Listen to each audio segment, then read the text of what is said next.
Magandang araw po sa ating lahat. Isang panibagong video po ang hatid sa inyo ng Ventures Action TV po. Kasama po niyo si Dong Pulgo ang naghatid dito sa isang panibagong video po.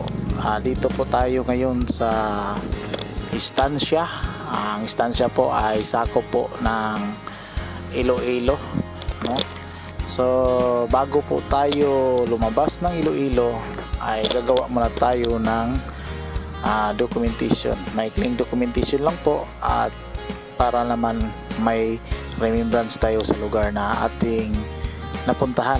So ngayon po ay nandito tayo sa isang lugar kung saan ang dito din tayo sasakay papuntang Cebu.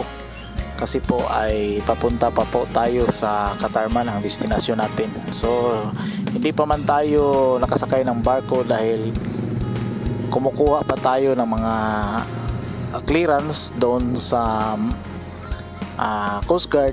Ay dito muna tayo mag-iikot sa sentro po ng istansya. Ang istansya po ay mayroon din silang Gaisano brand dito po. Wala tayong branch dito at saka ang istansya po ay napakaraming tao din. Ang mga pamayanan dito, mga tao ay abala po dito at napakaraming population po sila dito sa istansya po. Ang population la dito. So ngayon po sa ating pag-iikot, ayan po kung nakikita ninyo, yan po ang sa istansya dito. Yan po ang lugar po ng istansya. Sa hindi pa po nakakita sa pag-iikot namin, siguro may idea kayo kung ano talaga yung anong meron dito sa istansya. Simple lang po yung mga palengke nila dito. Marami namang mga nagbibinta, nagbibili. Ayan po ay nandito tayo sa Coast Guard. Kukuha tayo ng clearance. Saka pagkatapos nito ay diretso na tayo sa pier po, kung saan yung port ay doon tayo sumakay ng sasakyan sasakay tayo ng barko papuntang Cebu. Ito po yung nila, public market na sentro po ng istansya. Ayan po, tingnan nyo. So yun po, maliit lang siya. Ang ang pasukan mo dito, tapos ikot sa kabila, sabay labas doon sa munisipyo sa harapan po nila. Diyan po. So ang istansya po ay napakaraming tao po din. Maraming mga negosyo rin dito. Kaiba-ibang negosyo ang pamumuhay ng mga tao dito na nagbibinta po dito sa gilid na po. At ayan po ang istansya. So kung hindi pa kayo nakapunta ng istansya po Iloilo, ay ito po siya. So palabas tayo kasi papunta tayo ng port area. Doon tayo sumakay ng barko po. So nandito na tayo sa harapan mismo ng Gaisano Grand. So pagkatapos dito sa harapan ng Gaisano Grand ay diretso na to papuntang port. Ayan po mga ka-ventures, ito ang kanilang lugar. Ayan po. So wala namang dito mga ka-ventures. Maganda naman yung paligid at saka hindi pa talaga siya malaking hindi pa siya city. At least siya maganda yung lugar dito mga ka-ventures. So ang pamumuhay ng mga tao dito ay dagat, farmers, at saka mga construction. Ganyan po mga ka-ventures dito sa istansya po. Yan po. So So napunta na tayo sa port na po para magmadali na tayo para hindi tayo mahuli sa biyahe kasi mag-aalas 9:30 na ng umaga. Dapat mga 10 o 9:30 ay nandun na tayo para di tayo mahuli sa ating biyaheng. So isa lang yung barko pero araw-araw may biyahe. Di naman siya mahigpit sa pagpasok po dito. Di man masyado mahigpit ang pagpasok dito sa pier, no? Hindi naman sila masyado. So dali-dali lang tayo. Sa katunayan nga ay yung pumasok na tayo dito sa pier ay kulang yung natin, kulangan tayo ng entrance fee, no? Entrance fee. Kasi may pera tayo pero buo yung pera natin. So wala silang barya. So ngayon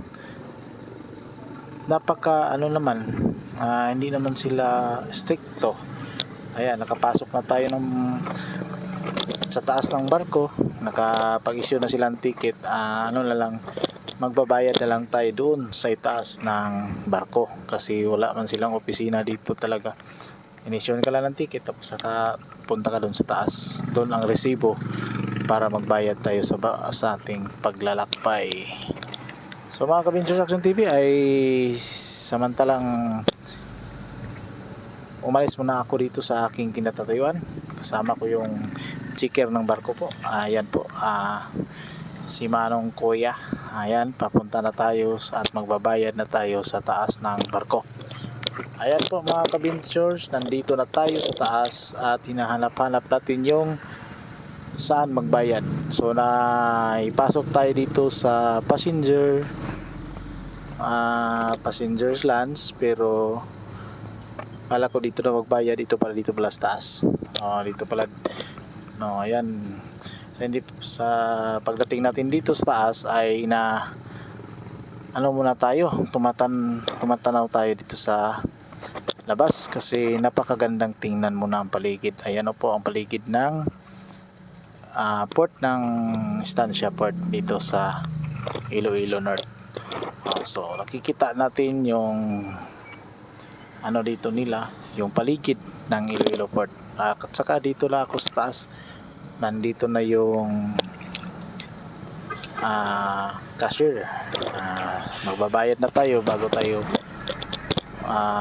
bumaba kasi yun, may resibo na tayo. So sa pagbaba natin sa kabila lang, naglabasan yung mga isda. Dito pala yung bagsakan ng mga isda dito sa mismong port ng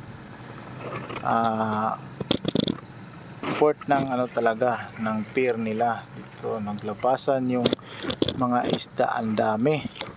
So ngayon mga Kabinchers, tiningnan ko doon sa gilid, ayan napakagandang tingnan. So na tayo, mag alas 12 na ng